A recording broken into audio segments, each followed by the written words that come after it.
Hello student, आज से हम एक नई क्लास शुरू करेंगे जो होगी हमारी एमए फर्स्ट ईयर हिंदी से। हम जो हमारा MHD 4 है उससे शुरू करेंगे। वो क्या है, नाटक एवं अन्य गद्य विधाएँ, इनको पढ़ेंगे। इसी तरह से हम पूरे सिलेबस को कवर करेंगे। पहले फर्स्ट ईयर का करेंगे, फिर सेकंड ईयर का। उम्मीद है आपको ये क्लासें पसंद आएंगी। अगर पसंद आए तो चैनल को शेयर और सब्सक्राइब ज़रूर करें। तो फिर चलिए आज की क्लास को हम शुरू करते हैं। पहला है हमारी इकाई 1, भारतेंदु की नाट्य दृष्टि और अंधेर नगरी। पहले हम पढ़ेंगे अंधेर नगरी को। ये हमारी इकाई 1 है।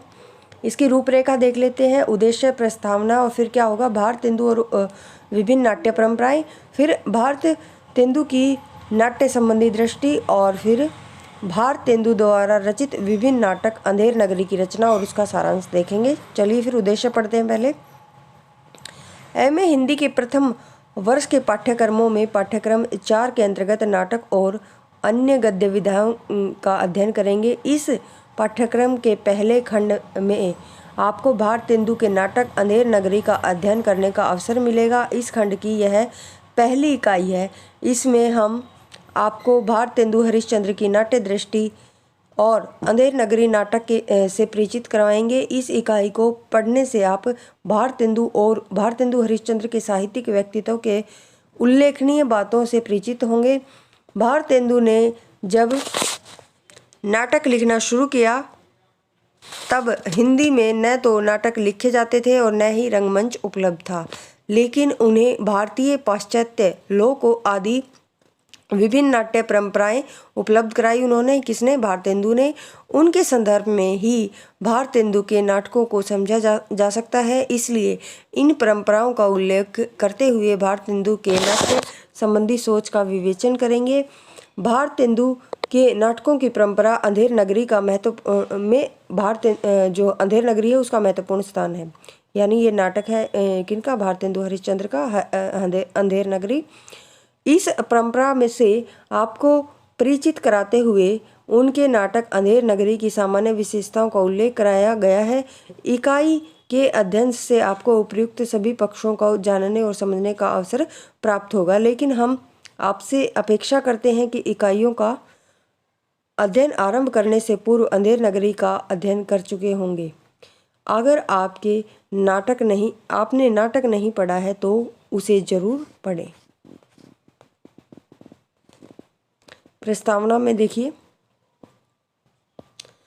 पाठ्यक्रम 4 से संबंधित खंड 1 की पहली इकाई है। इस खंड की अगली इकाई में आप भारतेंदु युग, सामाजिक यथार्थ और व्यंग्य के रूप में अंधेर नगरी, उसमें अभिव्यक्त विडंबना, अंधेर नगरी की भाषा, शिल्प और रंगमंचीय विशेषताओं का अध्ययन करेंगे।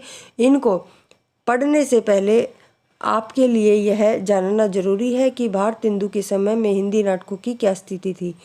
भारतेंदु को निजी व्यक्तित्व कैसा था, उन्होंने क्या है, कौन कौन सी नाट्य परंपराएं मिली और उन परंपराओं से उन्होंने क्या लिया और क्या स्वयं नया रचा। यह सब जानने से आप अंधेर नगरी नाटक को अच्छी तरह से समझने की और अग्रसर हो सकेंगे, उसका विश्लेषण और मूल्यांकन कर सकेंगे। हिंदी का जो इतिहास है बहुत पुराना है। हमारे यहाँ भारतीय नाट्य कला की बहुत लंबी और समृद्ध परंपरा मिलती है, संस्कृत नाटक और लोक नाटक की। लेकिन हिंदी में आधुनिक युग से पूर्व नाटक की परंपरा लगभग अनुपस्थित थी, यानी थी ही नहीं। हिंदी नाटक के जन्मदाता भारतेंदु हरिश्चंद्र को माना जाता है। भारतेंदु से ही हिंदी के आधुनिक युग की शुरुआत होती है। आधुनिक हिंदी गद्य में वही क्या है, जन्मदाता है। वह हिंदी के प्रथम समर्थ नाटककार हैं। यद्यपि उनसे पूर्व भी कुछ झिटपुट नाटक लिखे गए, कुछ ब्रज भाषा में, कुछ खड़ी बोली में। इसमें विश्वनाथ सिहजू का आनंदघन, यानी देखिए विश्वनाथ का नाटक था क्या, आनंदघन। स्वयं भारतेंदु के पिता गिरधर दास ने नहुष, जो हमारा हिंदी का पहला नाटक माना जाता है, कौन सा, नहुष, और अमानत द्वारा रचित इंद्र सभा विशेष उल्लेखनीय है। इन तीनों नाटकों में नाटक को मंच पर पेश करने के लिए जाने योग्य बनाने तथा उसके अनुरूप भाषा और शिल्प का निर्माण करने की कोशिश मिलती है। भारतेंदु सही अर्थों में पूर्ण नाटककार थे। उन्होंने नाटक को राष्ट्रीय सांस्कृतिक जागरण का क्या है माध्यम बनाया। भारतेंदु ने जब नाटक लिखना शुरू किया तब क्या है हिंदी नाट्य विधा संबंधी। भारतेंदु ने जब नाटक लिखना शुरू किया तब हिंदी में नाट्य विधा संबंधी किसी तरह की सोच उपलब्ध नहीं था और न ही हिंदी का अपना रंगमंच था। पारसी थिएटर की शुरुआत जरूर हो चुकी थी, किसकी, पारसी की, लेकिन उसको हिंदी रंगमंच नहीं कहा जा सकता। पारसी थिएटर द्वारा हिंदी से ज़्यादा उर्दू, गुजराती, मराठी आदि के नाटक खेले गए। हाँ, आरंभिक हिंदी रंगमंच पर इसका प्रभाव अवश्य दिखाई देता है। भारतेंदु ने समग्र आंदोलन की तरह नाट्य विधा को लिया। नाटक लिखे, अनुदित किए, लिखवाए, उनकी समीक्षाएं उस समय की पत्र पत्रिकाओं में प्रकाशित की, नाट्य मलिया बनाई, उनके द्वारा जगह जगह नाट्य प्रदर्शन किए और भारतेंदु ने यथार्थ चित्रण के लिए जिंदा दिली और मनोरंजन को महत्वपूर्ण बनाया ताकि नाटक जनमानस से जुड़ सके। भारतेंदु ने नए नए प्रयोगों से यह सिद्ध किया कि बदलते हुए लोक स्वभाव और क्या है लोक स्वभाव युग की आवश्यकताओं के साथ साथ नाटककार को भी नियमों में लचीलापन लाना चाहिए।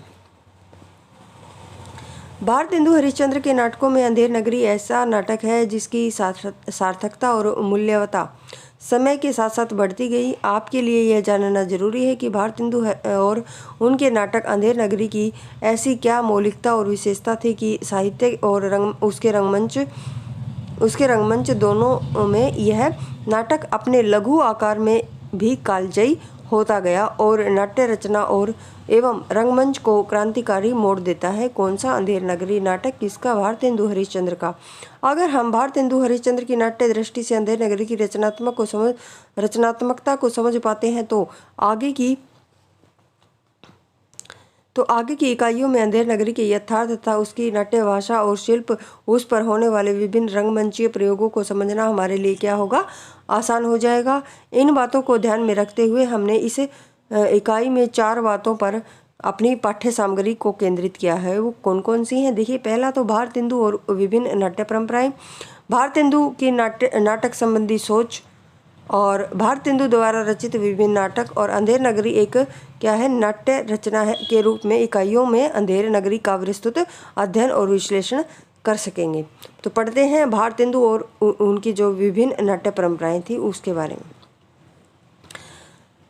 भारतवर्ष में नाटक की अत्यधिक प्राचीन और समृद्ध लोक परंपरा और शास्त्रीय परंपराएं रही हैं। नाट्य शास्त्र के प्रणेता भरतमुनि ने नाटक को सर्वाधिक रमणीय और पंचम वेद कहा है। किसने? नाट्य शास्त्र के प्रणेता कौन है? भरतमुनि है और उन्होंने क्या कहा है? पंचम वेद कहा है। किसको? नाटक को।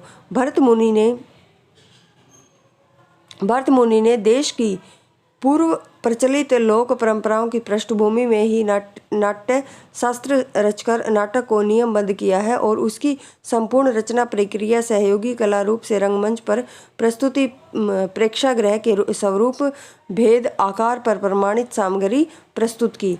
संस्कृत के नाटक तत्कालीन कला दृष्टि और रंगमंच को स्पष्ट करने वाले हैं। उसी प्रकार लोक नाटक अपनी अपनी स्थानीय विशेषताओं के साथ लोकमंच और लोक परंपराओं के साथ चारों ओर मौजूद थे। अमानत की इंद्र सभा का स्वरूप भी उस समय के इतिहास, नाटक और रंगमंच की देन था। उसके संगीत, नृत्य, भाव, रस, गतियों, प्रकारों और लचीले शिल्प ने एक मौलिक पहचान बनाई। दुख की बात है कि शास्त्र और लोक की यह सुदृढ़ परंपरा रहते हुए नाटक और रंगमंच हमारे जीवन में से एकदम कटता गया। मध्ययुगीन सामंती पतनशीलता ने रंगमंच के प्रति उदासीनता का भाव पैदा किया। यद्यपि इस पूरे दौर में लोक नाटक की परंपरा पहले की तरह गतिमान रही। अंग्रेजी शासन की स्थापना ने पश्चिम के नाटकों और रंगमंच से परिचय करवाया। इस परिचय ने हमें प्रेरित किया कि हम अपनी नाट्य परंपरा की पुनः खोज करें। वर्षों तक पारसी नाटक कंपनियों के व्यावसायिक और सतही मनोरंजन नाट्य प्रदर्शनों का बोलबाला रहा। इसका नतीजा यह था कि रचनात्मक और साहित्यिक स्तर के नाटक लिखने की कोशिश रंगमंच से दूर हटती गई। समीक्षक नाटक का विभाजन दो खानों में करके देखने लगे, साहित्यिक नाटक और रंगमंचीय नाटक। हमारे नाटक लंबे समय तक रंगमंच से कटे रहे। नाटक की विधागत मौलिकता और जटिलता से शून्य कोरी कल्पना द्वारा नाटक रचना करते रहे। व्यावसायिक रंगमंचीय नाटकों की प्रतिक्रिया में शुद्ध साहित्यिक नाटक लिखते रहे। इन्हीं परिस्थितियों के बीच भारतेंदु का युगांतकारी व्यक्तित्व उभरता है, जिन्होंने बड़ी तीव्रता से नाटक की माध्यमगत और कलागत विशेषताओं को पूरी तरह से समझा ही नहीं, बल्कि उसके लिए सामूहिक और योजनाबद्ध ढंग से काम किया। उनके सामने बहुत सारे कार्यभार मौजूद थे: नाट्य लेखन, अनुवाद, प्रदर्शन, राष्ट्रीय चेतना का विकास, लोक रुचि का परिष्कार और व्यावसायिक थिएटर के विरुद्ध संघर्ष। वह हिंदी की अपनी नाट्य परंपरा, नाट्य शिल्प और रंगमंच के विकास के लिए संघर्षशील रहे। भारतेंदु हिंदी के अकेले ऐसे प्रथम नाटककार हैं जिन्होंने अपनी मौलिकता और चिंतन को नाटक, निबंध और अपने नाट्य लेखन से प्रयुक्त नए प्रयोगों द्वारा प्रस्तुत किया। नाटक निबंध को बिना पढ़े आप भारतेंदु की मौलिकता और हिंदी नाट्य शास्त्र के विषय में उनके चिंतन को नहीं समझ सकते। ये पता नहीं क्या लिखा है। परंपरा और आधुनिक दोनों स्रोतों से प्राप्त रंग दृष्टियों को आत्मसात करते हुए हिंदी की अपनी रंग दृष्टि और नाट्य परंपरा का विकास करना चाहते थे। भरत मुनि के नाट्य शास्त्र को उन्होंने नकारा नहीं, लेकिन उसको ज्यों का त्यों अनुसरण कर हिंदी के लिए उपयुक्त नहीं मानते। इस प्रकार भारतेंदु हरिश्चंद्र ने हिंदी नाट्य परंपरा के विकास के लिए एक और भारत की प्राचीन संस्कृत नाट्य परंपरा से सीखा, तो दूसरी ओर उन्होंने भारत के विभिन्न प्रांतों में मौजूद लोक नाटकों की परंपरा को अंगीकार करने में भी संकोच नहीं किया। उसके बावजूद उनका नाट्य चिंतन पश्चिम की नाट्य परंपरा से प्रेरित था, जिसने भारत में आधुनिक नाट्य परंपरा के विकास का आधार बनने का काम किया था। पारसी थिएटर इसी नाट्य परंपरा का भारतीय व्यावसायिक और लोकप्रिय स्वरूप था। इन विभिन्न परंपराओं के परिप्रेक्ष्य में ही भारतेंदु की रंग दृष्टि और रंग सृष्टि को समझ सकते हैं। अतः कह सकते हैं कि भारतेंदु की नाट्य दृष्टि भारतीय और आधुनिक है और रूढ़िबद्ध नहीं है। भारतेंदु मूलतः लोकधर्मी चेतना के नाटककार हैं, लेकिन वह संस्कृत के शास्त्रीय विद्वान, पारसी नाटक और पश्चिम की नाट्य कला के प्रभाव से सर्वथा मुक्त नहीं है। अंधेर नगरी के अध्ययन से ही आप जान पाएंगे कि इस छोटे से नाटक में सभी परंपराओं का प्रभाव है। आगे देखिए भारतेंदु की नाट्य संबंधी दृष्टि।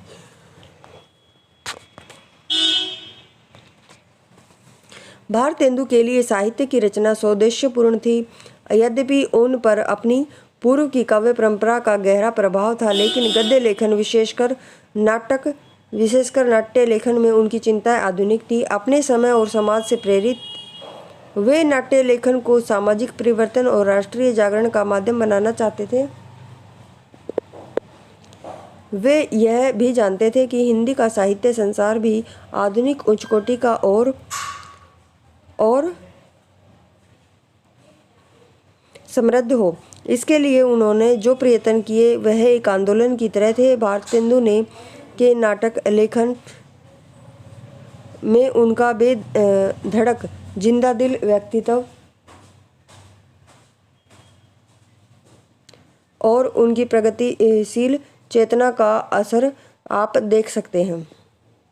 प्रेमचंद के यथार्थवाद और निराला की क्रांतिकारिता, विद्रोह और जागरण की जमीन भारतेंदु ने ही तैयार की थी। वह स्वयं अभिनेता, रंगकर्मी, निर्देशक और समीक्षक थे। वे सामाजिक परिवर्तन और राष्ट्रीय नवजागरण को नवजागरण के लिए नाटक को सबसे सशक्त माध्यम मानते थे।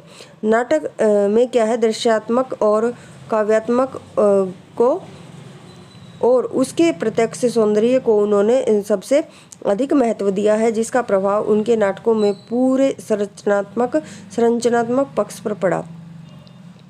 उन्होंने अपने कुछ नाटकों में अभिनय भी किया था। जानकी मंगल नाटक को बनारस थिएटर में खेला गया। कौन से थिएटर में? बनारस में खेला गया था। 1868 ईस्वी में उन्होंने क्या है, अभिनय किया था। कौन से नाटक में? जानकी मंगल में। आगे नील देवी में पागल की भूमिका निभाई और बलिया में सत्य हरिश्चंद्र की। देखिए, नील देवी जो नाटक था उसमें पागल की भूमिका निभाई और बलिया में सत्य हरिश्चंद्र में हरिश्चंद्र के रूप में वृद्ध जनसमूह को भाव विभोर कर दिया था। किसने? भारतेंदु ने। वह प्राय स्वांग करते थे। कविता वृद्धिनी सभा का निर्माण, पेनी रीडिंग, कल्प की योजना आदि ऐसे कार्य थे जो गतिशील रंग क्रम का ज्ञान होता है, जिनसे क्या है, गतिशील रंग क्रम का ज्ञान होता है। भारतेंदु ने अपने संरक्षण में काशी में नेशनल थिएटर की स्थापना की। उनके मंडल के लेखकों ने काशी, प्रयाग, बिहार आदि में अनेक नाट्य मंडलियां स्थापित की। अभिनय के साथ साथ उनका उद्देश्य चारों ओर एक सजग और रचनात्मक और कलात्मक वातावरण बनाने तथा नाटकों के प्रति स्त्रीय अभिरुचि विकसित करने का था।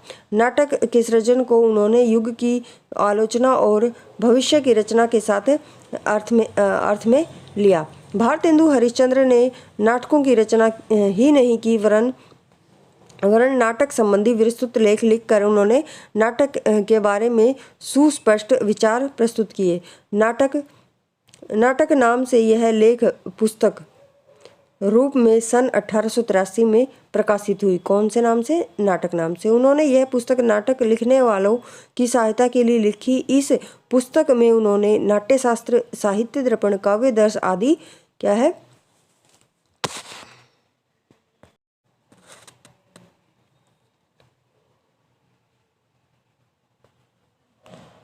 काव्यदर्श आदि प्राचीन संस्कृत ग्रंथों के आधार पर नाटक के विभिन्न पक्षों का संक्षिप्त विवेचन प्रस्तुत किया। इसके साथ ही उन्होंने आधुनिक नाटकों की विशेषताओं का उल्लेख भी किया। हिंदी के नाटककारों के लिए कौन सी पद्धति सही है, इस पर भी उन्होंने विचार किया। हम यहाँ नाटक के भेद उपभेद का जो वर्णन हम यहाँ नाटक के भेद और उपभेद का वर्णन जो भारतेंदु ने किया उसको नहीं दोहराएंगे, लेकिन उनकी नाट्य दृष्टि को समझने के लिए यह जानना जरूरी है कि उनकी दृष्टि में नाटक का लेखन और मंचन क्यों किया जाना चाहिए था तथा हिंदी नाट्य परंपरा के विकास के लिए किस परंपरा का अनुपालन करना चाहिए। नाटकों की जिस नवीन परंपरा का वे उल्लेख करते हैं उसे वे पश्चिम की यूरोपीय नाट्य परंपरा और बंगला नाटकों पर उसके प्रभाव से जोड़ते हैं। वे लिखते हैं कि आजकल यूरोप के नाटकों की छाया पर जो नाटक लिखे जाते हैं वो और बंग देश में जिस चाल के बहुत से नाटक बन चुके हैं, वह सब नवीन भेद से परिगणित हैं। इन नवीन भेद के नाटकों के वे दो मुख्य भेद मानते हैं, एक नाटक, दूसरा गीति रूपक। वे आगे कहते हैं कि जिनमें कथा भाग विशेष और गीति न्यून हो वह नाटक, और जिसमें गीति विशेष हो वह गीति रूपक होता है। इस व्याख्या से साफ है कि भारतेंदु ने ऐसे नाटकों की कल्पना नहीं कर पाए थे जिसमें गीत या पद्य का बिल्कुल प्रयोग न किया गया हो। आगे है संस्कृत नाट्य परंपरा, जिसे वे प्राचीन रीति की नाट्य परंपरा के रूप में प्रस्तुत करते हैं। उसकी उपयोगिता को वे न तो पूरी तरह से अस्वीकार करते हैं और न ही उसके अनुकरण की बात को स्वीकारते हैं। वे कहते हैं कि नाटक आदि दृश्य काव्य प्रणयत करना हो तो प्राचीन समस्त रीति की परित्याग करे। यह आवश्यक नहीं है, क्योंकि जो सब प्राचीन रीति या पद्धति आधुनिक सामाजिक लोगों की मतों शिका होगी वह सब अवश्य ग्रहण होगी। भारतेंदु के इस कथन से साफ है कि प्राचीन नाट्य रीतियों को तब ही स्वीकार करने को तैयार हैं जब वे आधुनिक युग की ज़रूरतों के अनुरूप हों। और अपनी इस बात को स्पष्ट करते हुए वे आगे लिखते हैं कि नाट्य कला कौशल दिखलाने को देश, काल और पात्रगण के प्रति विशेष रूप से दृष्टि रखनी उचित है। पूर्व काल में लोकातीत असंभव कार्य अवतरणा सभ्यगण को जैसी हृदयहारिणी होती थी, वर्तमान में नहीं होती है। ध्यान देने की बात यह है कि यहाँ भारतेंदु प्राचीन और नवीन में जिस बिंदु को विभाजक बनाते हैं वह है यथार्थ के प्रति दृष्टिकोण। जो लोकातीत है, जो असंभव है, वर्तमान काल में वह लोगों को स्वीकार नहीं हो सकता। यह नाटकों में यथार्थ आधारित लौकिक दृष्टि से समावेश का प्रयास है।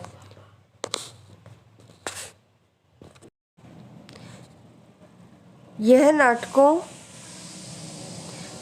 में यथार्थ आधारित अलौकिक दृष्टि के समावेश का प्रयास है। भारतेंदु अपने इस यथार्थवादी दृष्टिकोण को स्पष्ट करते हुए कहते हैं, अब नाटकादि दृश्य काव्य में अस्वाभाविक सामग्री, परिपोषक काव्य सहृदय सभ्य मंडली को नितांत अरुचिकर है। इसलिए स्वाभाविक रचना ही इस काल के सभ्यगण की हृदय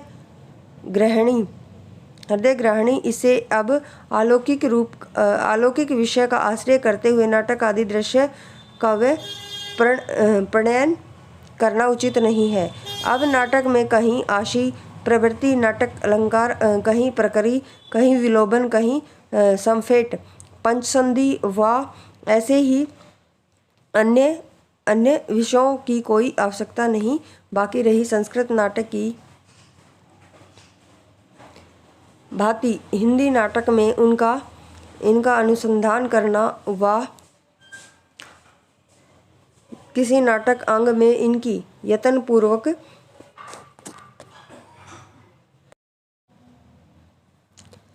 यत्नपूर्वक रख कर हिंदी नाटक लिखना व्यर्थ है, क्योंकि प्राचीन लक्षण रखकर आधुनिक नाटक आदि की शोभा संपादन करने से उल्टा फल होता है और यत्न व्यर्थ हो जाता है।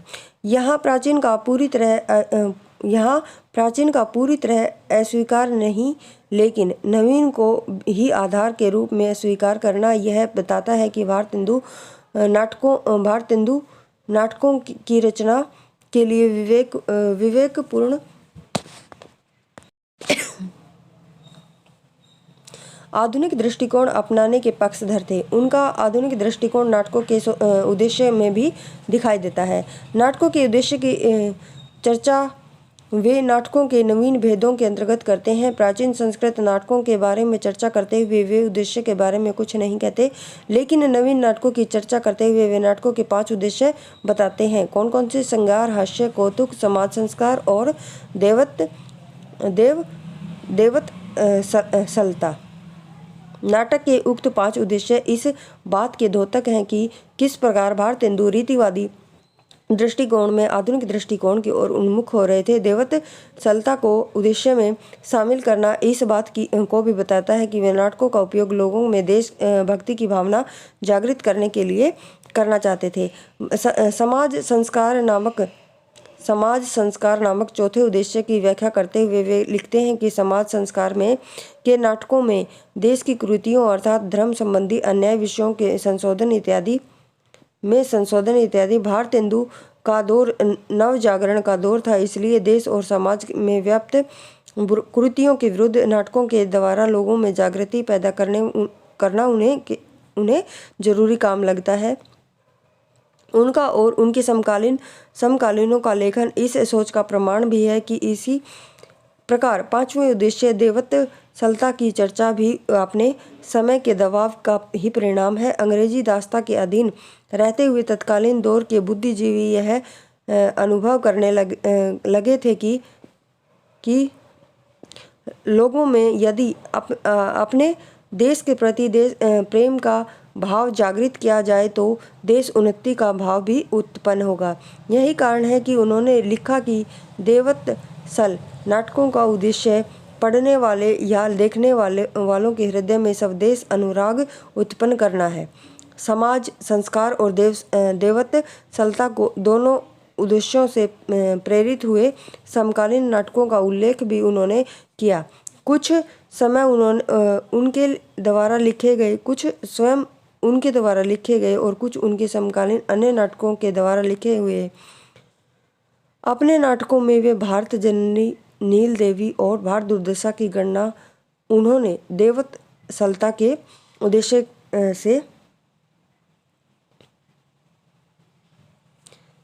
उद्देश्य से लिखे गए नाटकों में की है। इन नाटकों को पढ़ने से यह स्पष्ट होता है कि भारतेंदु ने देश के प्रति अनुराग के भाव को अमूर्त रूप से ग्रहण नहीं किया था। वे भारत की तत्कालीन परिस्थितियों के प्रति लोगों को जागरूक करना चाहते थे।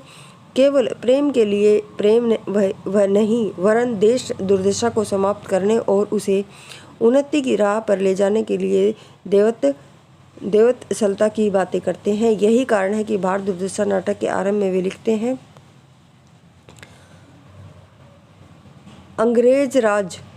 अंग्रेज राज सुख साज सजे सब भारी, पै धन विदेश चली जात इह अति खवारी, ताहू पे महंगी काल रोग विस्तारी, दिन दिन दुने दुख इश देत हाहारी, सबके ऊपर टिक्कस की आफत आई, हा भारत दुर्दशा न देखी जाई।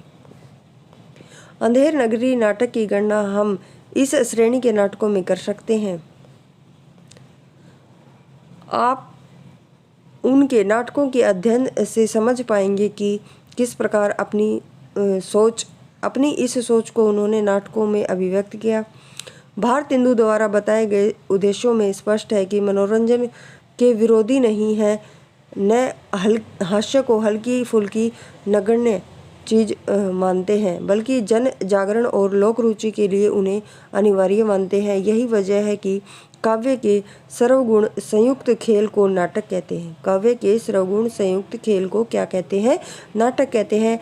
यह खेल शब्द ही भारतेंदु और उनके युग के नाटककारों की खुली दृष्टि और नाट्य चिंतन को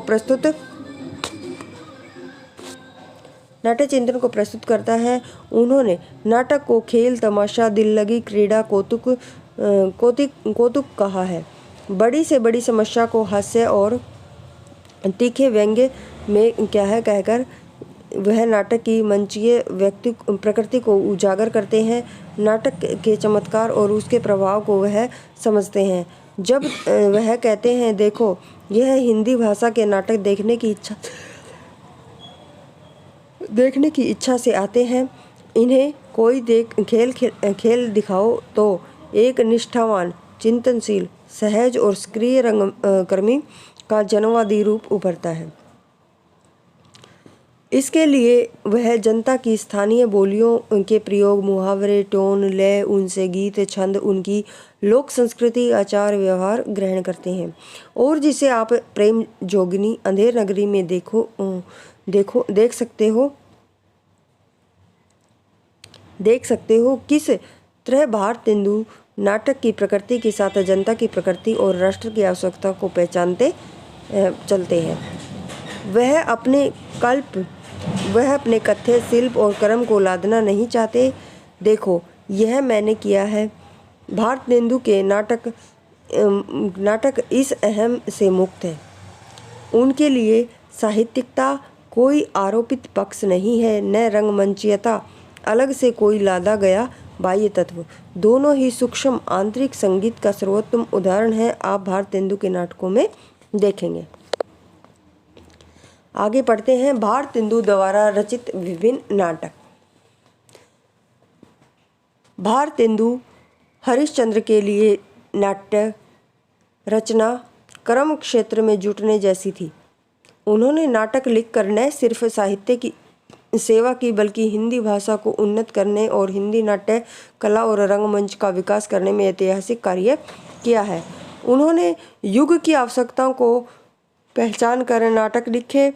अपने बहुमुखी व्यक्तित्व के लिए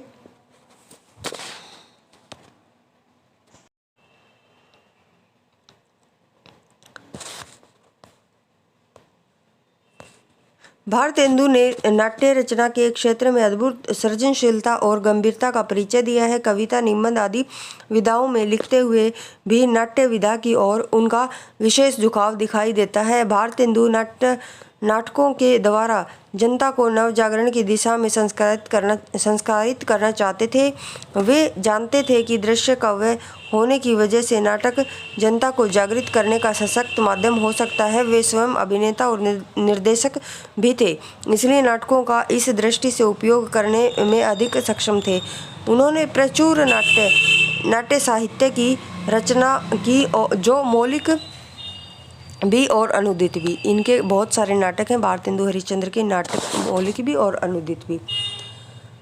आगे है नाटकों के लिए उन्होंने अपनी जागरूक चेतना और आधुनिक दृष्टि का परिचय दिया।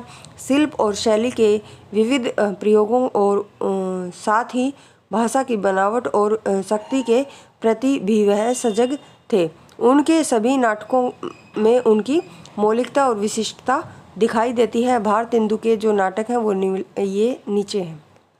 देखिए, इनके मौलिक नाटक हैं वैदिकी, हिंसा हिंसा न भवति, जो 1873 में इन्होंने लिखा।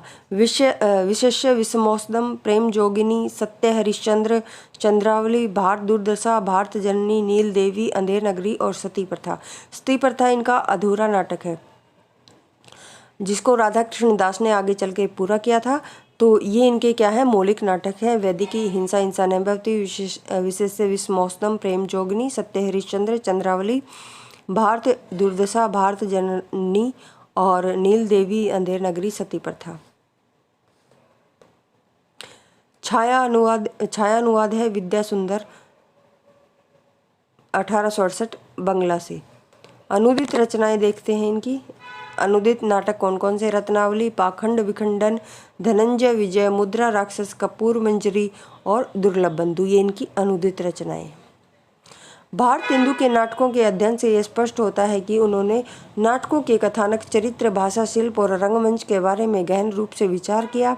वह हिंदी नाटक के स्वरूप को भी विकसित कर रहे थे और अपने समय से भी उसे जोड़ रहे थे। पुरानी पीढ़ियों अंधविश्वासों को तोड़ते हुए उनके सभी नाटक प्राचीन प्रचलित रीतियों के अंधानुकरण का विरोध करते हैं।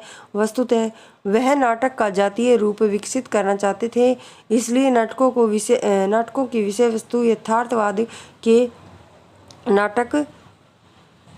यथार्थवाद के नज़दीक है। उन्होंने निबंध के साथ ही नाटकों में भी ही प्रहसन को आवश्यक माना है। वैदिकी, हिंसा हिंसा न भवति एक प्रहसन है। क्या है? प्रहसन है। इस नाटक का उद्देश्य यथार्थ के उद्घाटन और व्यंग्य द्वारा जीवन में आई विकृतियों के प्रति जनता को सचेत करना था। किसमें? वैदिकी, हिंसा हिंसा न भवति में। अपने लघु आकार में भी यह प्रहसन पूर्ण नाटक की विशेषताओं से युक्त है। सभी पात्र प्रतीकात्मक और व्यंग्य चरित्र हैं। आगे है विशेष्य विषम औसतम, संस्कृत की भाषा शैली में लिखा गया एक पात्रीय नाटक है। ये कौन सा? विशेष्य विषम औसतम, संस्कृत की भाषा शैली में लिखा गया एक पात्रीय नाटक है। भारतेंदु अपने समय के राजाओं की व्यभिचार लीला और प्रजा शोषण देख रहे थे। ये राजा की देश की प्रतंत्रता के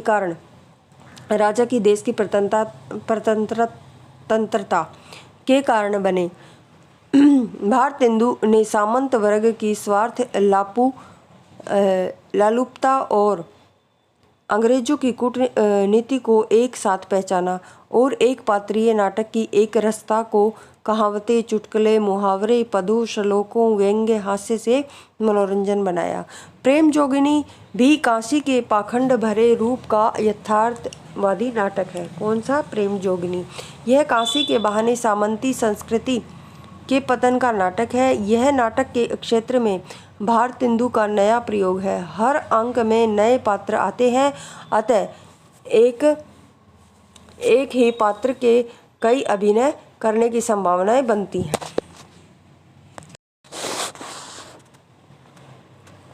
सत्य हरिश्चंद्र नाटक रीतिकालीन श्रृंगार रस के प्रति असंतोष से उपजा है। यह नाटक नवयुवकों में चरित्र और आदर्श स्थापित करने के उद्देश्य से लिखा गया। सत्य हरिश्चंद्र अक्षमेश्वर के चंड कौशिक नाटक के आधार पर लिखा गया है। किसका? सत्य हरिश्चंद्र। आगे, यद्यपि उसका रूप, उसकी भाषा की सरसता और भावात्मकता, उसके सरस पद्य सब भारतेंदु हरिश्चंद्र के हैं। सत्य हरिश्चंद्र की रचना कर वह देश का जनमानस गर्व से भरना चाहते थे, उसे चारित्रिक उत्थान का माध्यम बनाना चाहते थे। इसके शिल्प विन्यास में भी पाश्चात्य शैली के प्रभाव के साथ उनकी मौलिकता भी दिखाई देती है। यह नाटक भारतीय जनता के धैर्य और अथाह करुणा का प्रतीक है। चंद्रावली प्रेम और भक्ति की स्त्री पात्र प्रधान नाटिका है। इसमें सूर मीरा, रसखान और जैसे कवियों के भक्ति काव्य का आनंद मिलता है। चंद्रावली को रासलीला के लोकनाट्य रूप में लिखा गया है। राधा कृष्ण की युगल मूर्ति के उपासक भारतेंदु का अखंड परमानंद चंद्रावली के अनन्य प्रेम और भक्ति के द्वारा व्यक्त हुआ है। भारत दुर्दशा अंग्रेजी राज्य की अप्रत्यक्ष आलोचना और भारतेंदु की देशभक्ति और निर्भीकता का सहृदयता और वीरता का प्रमाण है। उनकी राजनीति, सूझबूझ, प्रहसन कला, करुणा, व्यंग्य और यथार्थ का सजीव चित्रण इसमें मिलता है। प्रतीकात्मक पात्रों के द्वारा उन्होंने अपनी बात कहने की सफल कोशिश की है। लोकधर्मी चेतना और प्रयोगशीलता के कारण भारत दुर्दशा आज भी प्रासंगिक है। यह लचीले शिल्प का नाटक है। उसमें पारसी रंगमंच और नौटंकी लोकनाट्य रूप का अद्भुत मिश्रण है।